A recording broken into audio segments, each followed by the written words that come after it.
Hey, welcome back to the Maxwell Leadership Podcast. This is a podcast that is committed to you. It's committed to adding value to you with a catch. We want you to multiply value to others. My name is Mark Cole, and I'm going to tell you today I get to be a part of a special bonus episode that I believe with all of my heart is going to be a game changer for you and your organization. Today, I've invited Greg Cagle, a Maxwell Leadership Facilitator and Coach, to talk about a new tool that Maxwell Leadership offers called the 4 Dimensions of Culture. Now, I've got to tell you, there's one thing when you have great content. There's another thing when that content is directed and authored by a leader that knows how to bring impact. And today, this powerful tool that Greg has developed is baked in years of results. He's had results on me. I'll talk more about that in just a moment. He's seen firsthand the positive impact that this content has had on organizations, on leaders, and on the people that those leaders lead. Greg, I've got to be honest with you. We talked about this right before we started recording. I am so excited you're on here. It's been time. It's been past time. And here you are. Welcome, my friend. Man, I appreciate it, Mark. This is a thrill for me. I appreciate you having me. I do. Yeah, and you're going to hear so much from Greg. I'm telling you that 30 minutes, 35 minutes will pass so quickly. So grab a pen and paper, because I've told Greg, don't just talk about it. Give us handles. Now, before we even go any further, I've got to do 2 things. One, some of you are just a participant of culture, but you still can shape culture.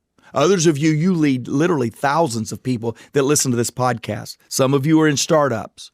Every one of us share one thing in common. Culture matters.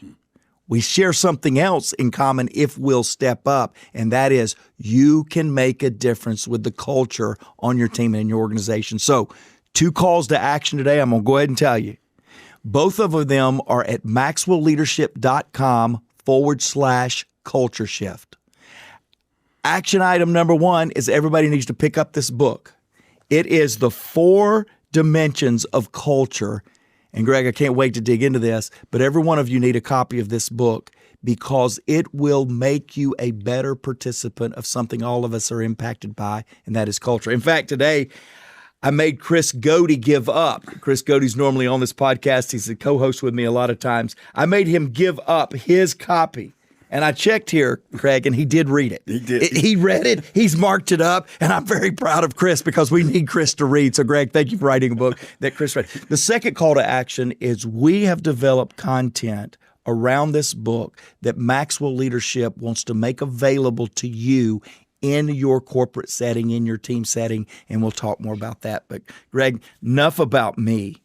I've got to tell you that I love you and appreciate your work for more than just the fact a good book. You're a great coach, a facilitator. I get feedback about you all the time that you don't even know about. Greg has made a difference for our life. Wow. But here's what I love even more. You've been there. You're a product of the product. You've worked in companies. You have shaped culture. You've seen bad culture at work. This book is not built on some concept in some thinking chair. This book is baked in practice. Give us a little bit about your story and how you would have even came across developing good cultures. Well, I love that question. And so you're right. I mean, I have, as you can tell by my color of my hair and beard, I've been around this thing for a while. And my whole background is pretty much serial entrepreneur. And so I tell people all the time, I think what makes me worth listening to from on occasion is I have figured out every way to make every mistake possible. And my journey on culture is as much from the things that have tripped me up and the landmines that I've stepped on over the years, as much as it is the success that I've enjoyed. And then my journey with our clients, our corporate clients and the leaders of both small companies all the way up to Fortune 50 companies, the opportunity to walk alongside them and really begin to develop this idea of culture and why it matters. I got to say this. I love what you said a moment ago. You challenged people and you said, listen, you can make a difference in culture. We say this a lot. The good news is one person can change a culture. Absolutely. The bad news is one person can change a culture, right? And so, but I want people to understand, the closer you are to the front line, the more opportunity you really have to shape the culture. And we can talk about that a little bit more later. But really, what I really decided about here on this book about 3 years ago, I realized if you asked 15 leaders to define culture, you probably get 15 different definitions. So now, here's the interesting thing. Ask them, is culture important? Absolutely, no doubt about it. Ask them if they have a good culture, and they can tell you if our culture's good or if it's seen as better days, if it needs help. They can tell you all that. When you really get and pin them down and say, well, how do you define culture at your organization? They really struggle. And it's not about, pool tables and beanbag chairs and all of that. It goes much deeper than that. And so I just kind of wanted to help leaders really intentionally be able to focus, what are the different components that make up a culture?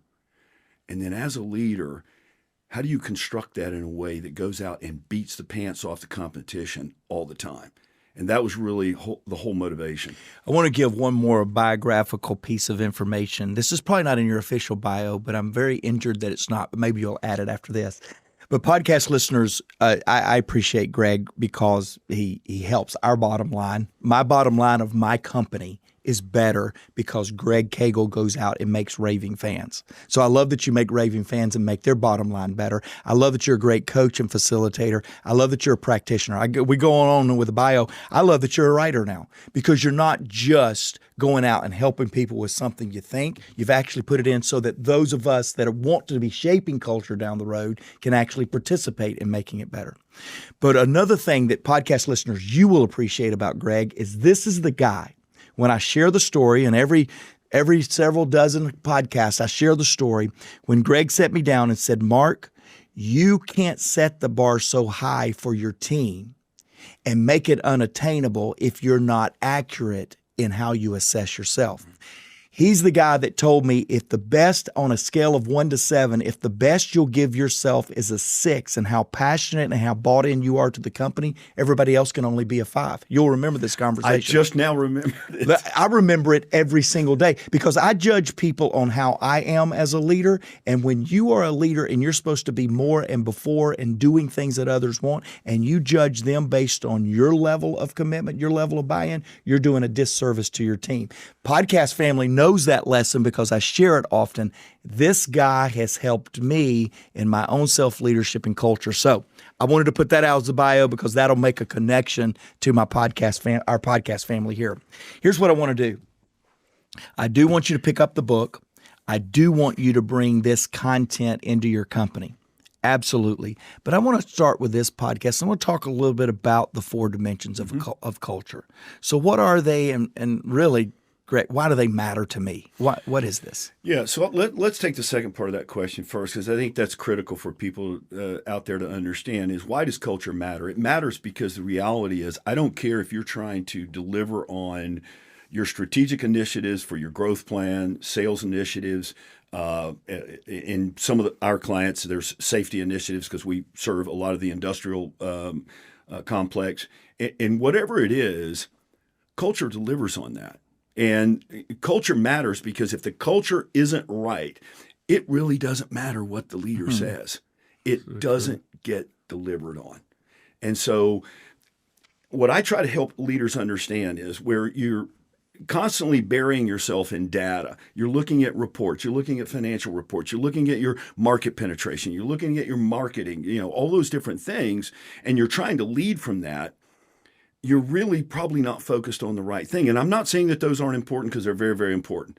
But those get much easier to lead when you set the tone where the culture has the ability to deliver on all the things that you have. And so culture really, really matters from there. And so that's the second part of the question. It's incredibly helpful. Now, the first part of the question is, what are the 4 dimensions? And it's important to understand that there are 4. 3 of them are positive and useful and should be built out and healthy. 1 is what we call the negative dimension. And the only reason we put that in there is because it lives with us all, and that is the complacent dimension. So the 4 dimensions are this: the complacent dimension, the compliant dimension, the committed dimension, and the courageous dimension. And let me just real quickly break each one of those down very, very briefly, because I know we got a lot of ground that you want to cover. Yep. So complacency is the negative dimension. And the thing that I try to get leaders to understand is, if you found a way to completely eradicate complacency out of your organization, call me immediately, because it's almost impossible to do. But we want to be aware, number one, that it exists and that it is part of our culture. It's all kind of always with us, kind of, simmering there. That's number one. And number two, we want to make sure that we understand how to keep it at a very minimum and not give it oxygen to breathe. And so we talk in the book and in the content that we've developed that we're starting to take into organizations now that you mentioned. Mm-hmm. We're talking about how sometimes leaders inadvertently do things and lead and develop certain things within their culture that actually encourages complacency. Wow. And we'll talk about that in just a second. Okay. The other 3 dimensions are positive. They're very healthy. They're extremely necessary if you want long-term sustainable success in your business. So you have the compliant dimension, and just think of this as the foundation of everything you do in terms of growth and scale. So this is the order and structure of your organization. So all that is orderly and structured, processes, procedures, efficiencies, rules, all of that lives within the compliant dimension and sets the foundation for either eradicating mistakes from the past. That's why we build in processes and rules, or building in efficiencies because we've discovered an efficient way to do something, so we put in a process or procedure. So all of that lives in there. Why do we call it the compliant dimension? Because it's our non-negotiables. In other words, if I work for you, Mark, you tell me, this is what you say, Greg, this is the processes and procedures and the rules that we've developed over time. There's a lot of scars in this and a lot of trial and error. These are non-negotiable.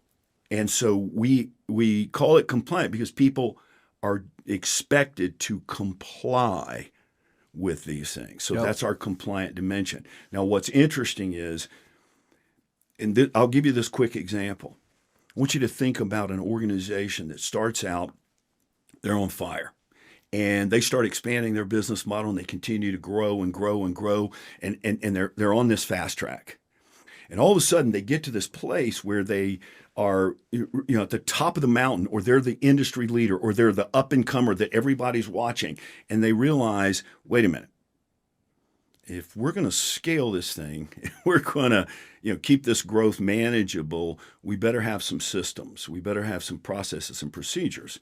So what they do is they build that into their compliant dimension to replicate that success. Now, here's where it gets tricky. If we overdo that, we set too many rules out there, try to systematize everything, try to make a process to manage every possible business scenario, what do you think is going to happen to the people in our organization? Yep. They're going to become robotic. Mm-hmm. They're going to become complacent. Yeah. And that's interesting. And you're going to kill the entrepreneur spirit. 100%. Wow. No innovation, no creative thinking, no what ifs. Yep. It's just tell me what to do and I'll do it. And that's a form of complacency. And so inadvertently, in an over exuberance to build in too much order and structure to build off of, we actually feed the very thing we're trying to avoid.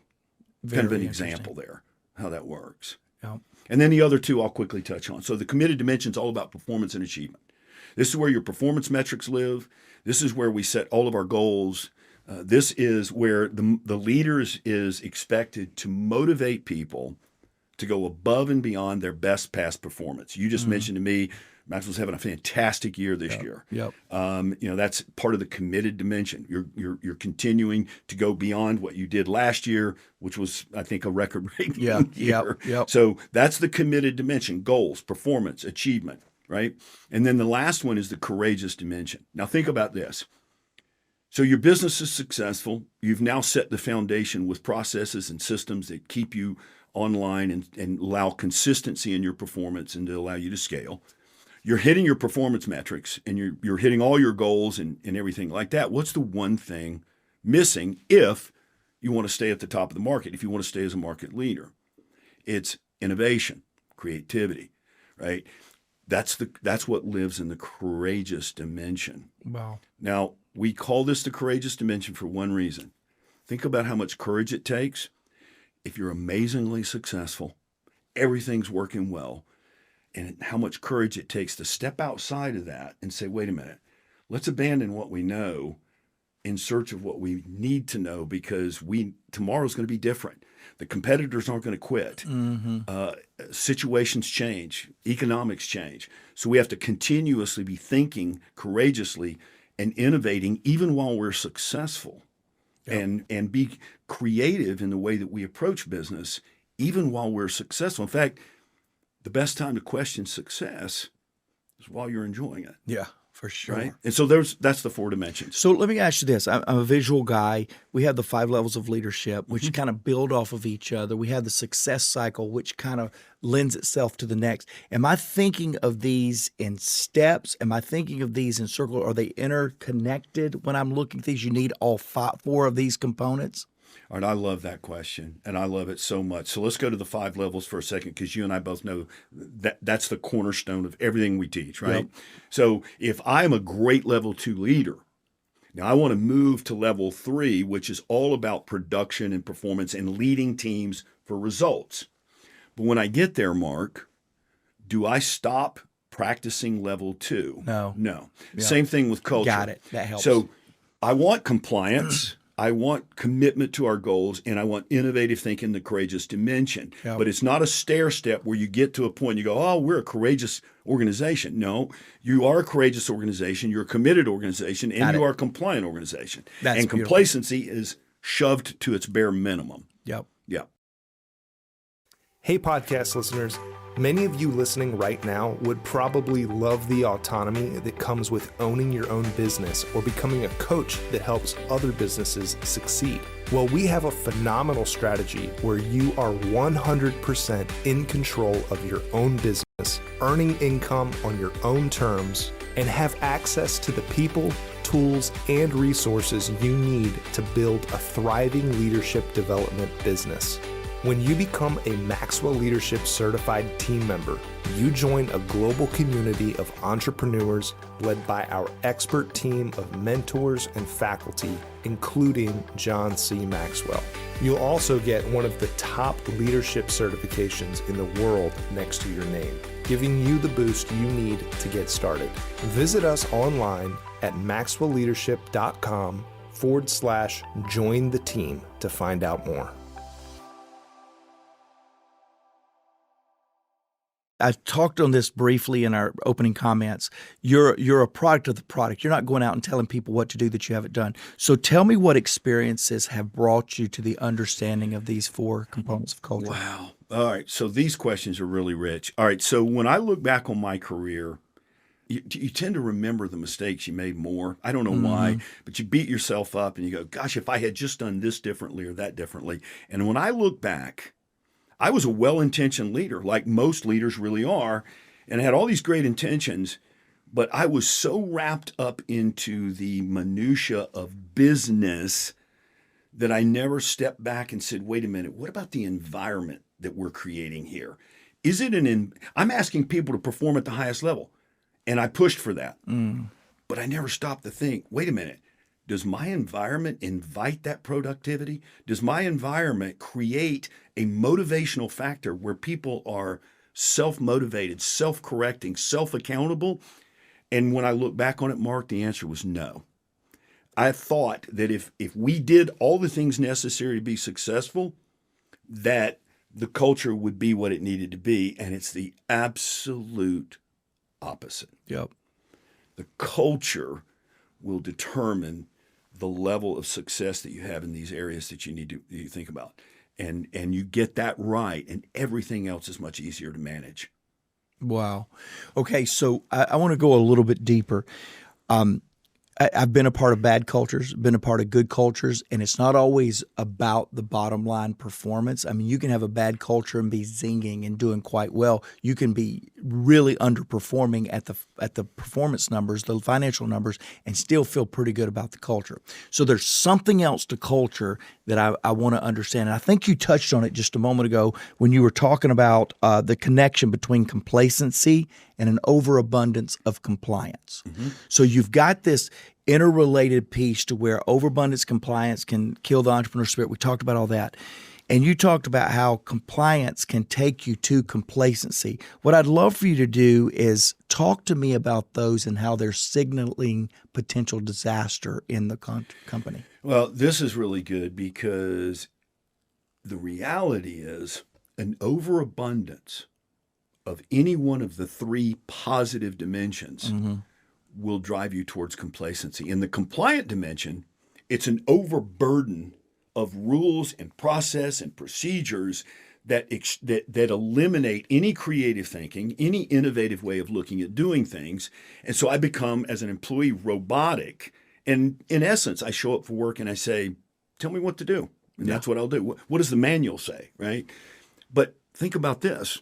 What about an organization that has an overabundance of the committed performance and achievement dimension, where it's push, push, push. It's what have you done for me lately? And you hit this goal, you move it to the next one. We see this in sales organizations a lot. So what eventually happens? Well, people burn out. And when people burn out, guess what they do? They become complacent. Yeah. So complacency looks different in an overabundance to that dimension. It looks like burnout. Let's go to the next one. You've seen this. We have a client that we work with very closely in Australia. I watched this happen in this organization. One of the most innovative organizations I've ever had the privilege of working with. I mean, always out on the edge, always there. And they had a leader whose mind just was innovative. And it was really a gifting of his. But in an overabundance of constantly innovating, constantly creating something new, he bred complacency in his organization, but it sounded different. Here, it sounds like this. You've heard people do this. Well, just wait till next week. It'll change again. Yeah. Because we're chasing the next shiny object. Yep. So now an overabundance of innovation can create complacency. Mm-hmm. So what's the moral of the story? The moral story is this. Balance and health in each dimension, and the balance is the key. The right amount of systemization leaves some room for innovation, creativity. The right amount of pushing hard and challenging for results, but let's celebrate. Let's celebrate contribution. We don't always win the game, but we could probably look at the game film and go, wow, Mark, that was a heck of a contribution right there. We keep that up, we're going to start winning games. So celebrate contribution, not just winning. And so it's very, very important that all of those have to be balanced. And then there's going to be seasons where you depend on one dimension over the other. Wow. Think about when the pandemic hit. Mm-hmm. Everybody out there was dependent on that innovative adaptability that's in the courageous dimension to get them through it, because it came out of nowhere. And so if that dimension of your culture wasn't healthy, many of them didn't make it. Wow. Okay, so we talked about just then an overabundance creating complacency. Yeah. How does an overabundance of the courageous dimension lead to complacency? It's constantly innovating and constantly changing, because that's the courageous dimension is about innovation and change. If you're leading this organization, Mark, and every time we turn around, you're bringing us the next innovative idea, a new creative way of doing things that we've done before, and you're changing things all the time, eventually the leaders beneath you are going to look at their teams and say, all right, time out, hold off. We're just going to sit tight for a minute, because Mark's going to be back next week after he goes on a trip with John, and they're going to come back. He's going to come back with some exciting things. And it's going to change again. Well, what is wait and see? That's complacency. It's just sit tight. That's so good, man. Yeah. That is so leaders, I'm just going to tell you right there, was gold, because all of us think our enthusiasm and our creativity is keeping the organization moving and all of that. Well, what you're doing is you're causing dependency on you, and then you're causing hesitation if you're not in the room, which is creating that complacency that you're talking about. Mark, hold on. That's brilliant. I want you to think about something, because you just said something very important. Leaders make this mistake about culture all the time. You said you're creating dependency on you, but guess what? You can do that in all three dimensions. Wow. And that's really what breeds complacency. When I am only dependent on you, I'm dependent on you to tell me the process we need to do, the system, the organization, the structure. If I'm depending on you to motivate me to the next level of achievement in the committed dimension, or I'm depending on you to come back with innovation all the time, what is everybody doing? Sitting and waiting on you. What is that? That's complacency. So, you just really nailed it right there. We don't need to just brush over that. Yeah. And you know what else, Mark? When we do that, we're well-intentioned, aren't we? Sure. See, I don't want leaders to go, well, wow, he's being hard on me. No. You're well-intentioned. Yeah. That's not but a blind spot is an overused strength. I mean, It's that simple. So we have to be very careful here and balance that. We're talking to Greg Cagle. He's the author of The 4 Dimensions of Culture. It's a book that before you do anything else, you need to go pick this book up. Whether you get books at Amazon, whether you get books at Books A Million or Barnes & Noble, wherever you get books, you need to go order the book, The 4 Dimensions of Culture. I love this subtitle, and the leaders who shape them. Because I want to go to that, because we as leaders, don't we want to bring out the brilliance of people? And you talk about that. I've heard you talk about that before you even talked about it in the book. So let's talk about this idea of bringing out the brilliance in others. What role does culture play in bringing out someone's unique abilities? Well, Mark, I think you are really about this too, because I know that just your impact on me has always made me want to be a little bit better. It's made me want to live up to the beliefs that you throw out there and show your belief in me. And I all of a sudden say, wow, I better live up to that, Yeah. And so I tell leaders all the time, when you take and put that leadership badge on for the very first time, there's a major shift in what's needed from you. It's no longer about what you can accomplish and what you can do. It is about extracting the brilliance of those you have been entrusted to lead. And culture allows that to happen at light speed, okay, the speed of light. Yep. When the culture is right, when I have the right amount of order and structure to operate off of, when I have the motivation I need to achieve a little bit more than I did yesterday, when there's an innovative spirit that welcomes open debate as a way for all of us to get better and embraces even a little friction and conflict so that we can all sharpen ourselves and have better ideas, guess what's happening? I'm becoming the absolute best version of myself. Yeah. Wow. Oh man, I want to dig into that too. Good grief, Greg. Okay, I want to spend the lion's share of the rest of our time. I want to talk to you leaders out there that your culture is driving or impeding the results of your organization. Culture. You have got to have the culture to have sustainable results. You've talked about that. So some of you that's already been to maxwellleadership.com/culture shift, you've already seen two things. You saw we've got a place there for you to order the book and go get it. You also see that in that same place, we have a form for you to fill out because you, Greg, and Chris Godey, commonly on our podcast, are going to do a 45-minute webinar via Zoom, a deep dive into this, talking about culture from an organizational standpoint. The third thing that you see there is we have developed a corporate training, a process and a deliverable that will help you, will come in and work with your organization. In fact, one of our largest corporate clients, 7-figure client, been using Maxwell stuff forever. You should feel good about this. They're now using the culture content, the 4 dimensions of culture, and Chris Godey was telling me today, absolutely loving it. you should feel great about that. That's my friend. awesome. That You should is feel awesome. great about that.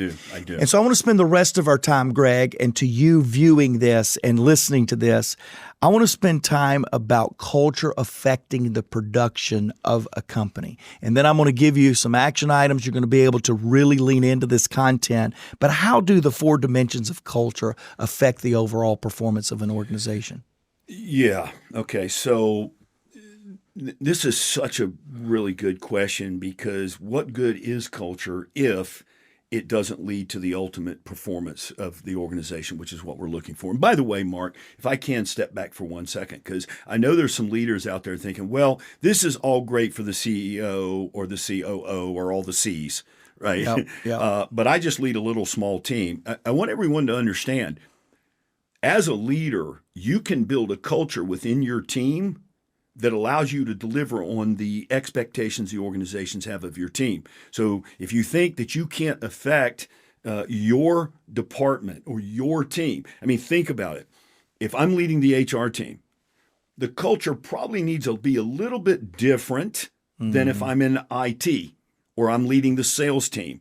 And so it's very important for leaders to understand, look, you have a responsibility to build the proper culture within your team as well, right? Yep. But if we take this back out to an organization that wants to be a high-performance organization, here's the thing.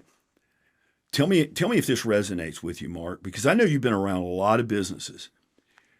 For an organization to have sustainable, long-term success, there's three what I call them the big three. 3 things that every organization has to deliver on. The first one, execution of strategy. Every organization has to have a roadmap. That's your strategic roadmap, strategy, and the ability to execute on that. That requires an enormous amount of focus and accuracy, okay? Yep. And that has to be built into your culture. The other 2, navigating adversity and crisis and capturing opportunity.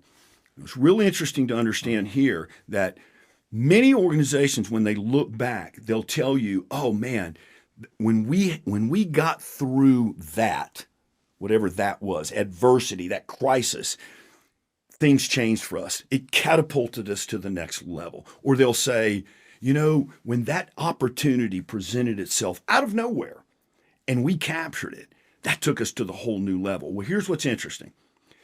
Those 3 business deliverables, executing on strategy, navigating crisis and adversity, and capturing opportunity, 2 of those 3, a business or its leaders really can't plan for. And that is adversity and crisis and opportunity. You say, well, sure you can. Well, yes, you can to some degree, but the kind of adversity that will completely derail your organization and knock it off the tracks comes out of nowhere in the middle of the night when you didn't see it coming.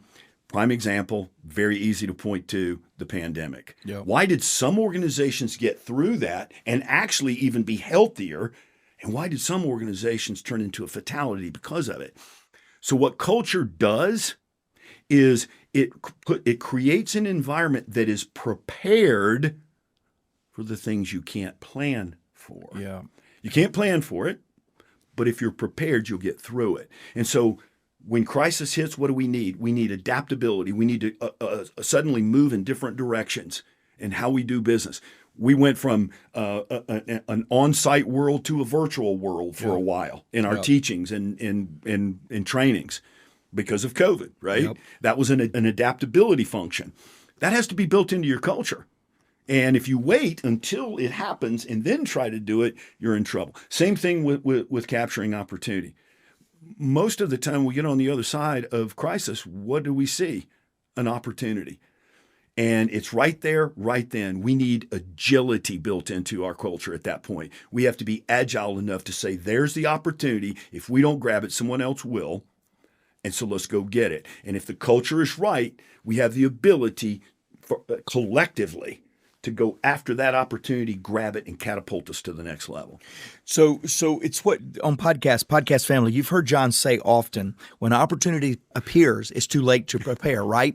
When tragedy appears, it's too late to prepare. How do you prepare for opportunity? Creating a culture that can respond to opportunity when it presents itself. How do you prepare for tragedy, for challenge? You get a culture, you get a team that can be resilient during that time. Too many times people want to teach resilience when resilience is needed rather than resilience when it will make a difference. Resilience after you've already fallen apart is only recovery. That's resilience is really resilience when you have the ability to sustain through. What Greg is telling us here, and I love this, is you can build a culture that is ready-made for the unknown ahead. And we've just led through unknown.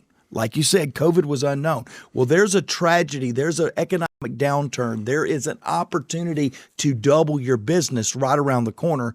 Is your culture ready for it? That's right. Now, here's what I want to do. I'm going to let you give a couple of last-minute thoughts on the book, something that will help. But I want to remind you, maxwellleadership.com/culture shift is a place that you'll make a difference because of today's podcast. It's where you personally can learn how to be a better contributor to the culture that you're in. That's where you can pick up the book, The 4 Dimensions of Culture. It's also where you as a leader can determine, hey, I'm ready to take the next step. You guys come to my company like you do with other very large $1 million, billion-dollar companies that we're working with on culture, and we can bring a training and a workshop and a series of deliverables around this content that will make a difference for you. Go to maxwellleadership.com/culture shift. Now, some of you say, I want to hear some more of this. I want to continue the conversation. And you and Chris Godey, I think he told me about a month and a half from now, I think so, is going to be on a Zoom call that we want you to be a part of. There's a form that you can fill out for this Zoom call at maxwellleadership.com/culture shift. So you want to go deeper? Fill out the form. Join us on the Zoom call. You want to go ahead and pick up the book, which is all of us. Go Amazon, Barnes & Noble, go to maxwellleadership.com/culture shift. You can get one there. You want to bring this content to your organization. We're ready to help you. We're already working with organizations. We're ready to help them. And man, I promise you, Craig and the rest of our team will do an incredible job of adding value to you. So send off. We've talked to leaders. We've talked to people that want to go deeper. I want to send us off on this concept again. What can I do? Taking these 4 dimensions intake, what can I do? I'm not the CEO right now. I'm just a person, a part of a culture that wants to see that culture improve. What can I do as a simple next step to go out of here and make a difference? Right. Fundamentally, the simplest step you can make is think about this. So I very early in the book, in the training that we bring into organizations, we say we need a consistent definition of culture. I want everyone realizing what culture is and having the same definition. So here's the simple definition we bring to the table for everyone. It's how we think, it's how we act, and it's how we interact. Those 3 things. I mean, think about it, Mark. If I think, ready for this, that leadership is authority and title, my actions are going to be authoritative and title-driven and dictatorial, right? And my interactions with people are going to be dictatorial. Makes sense. What kind of culture is that going to build? Now, if I follow John Maxwell and I think that leadership is influence, my actions with my people are influential, not authoritative. And the actions that I bring out as a leader are designed to increase my influence, not my authority. Wow. And those interactions are now relationship-based, and they're solid relationships that begin to build. So what I would say to leaders is step back for a second. Take a look at your team and say, simply do it this way. If I was bringing a new team member into my team today, and I was going to say, hey, welcome, Mark. Welcome to the team. We're glad you're here. But I just want to tell you, if you're going to be successful here, here's how you're going to need to think. Wow. If you're going to be successful here, here's how we behave. And if you really want to be successful here, Here are the expectations on how you interact with your teammates and our customers. Now, what did I just do there? I just set the framework to tell you, I just told you how to be successful. If all of us on the team are thinking in the same direction, not thinking alike, thinking in the same direction, and we're behaving in a way that we've agreed to behave and doing the actions we've agreed to do, and we're interacting in a way that we've set guidelines that's going to extract the brilliance from each other, we're building culture. Wow. It's that simple. Oh, man. All right, so here's the action item now. I got one more. You need to buy the book for yourself, and you need to buy the book for a leader in your life that is shaping the culture you're a part of. And you guys need to do it. One of the greatest gifts you can give to your leader before summer vacation is a book that they can go and think about these 4 dimensions and come back after the summer break and be ready to make a culture that will shape production in the fall. And so I'm going to challenge you. All of you have somebody, I have somebody that shapes my culture. And me and Heather are going to get this book, and we're going to pick up some things that will help us shape a better culture.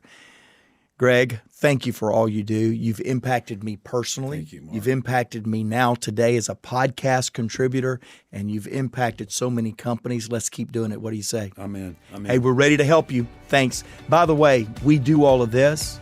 Greg is committed like we are to bringing powerful, positive change because everyone deserves to be led well.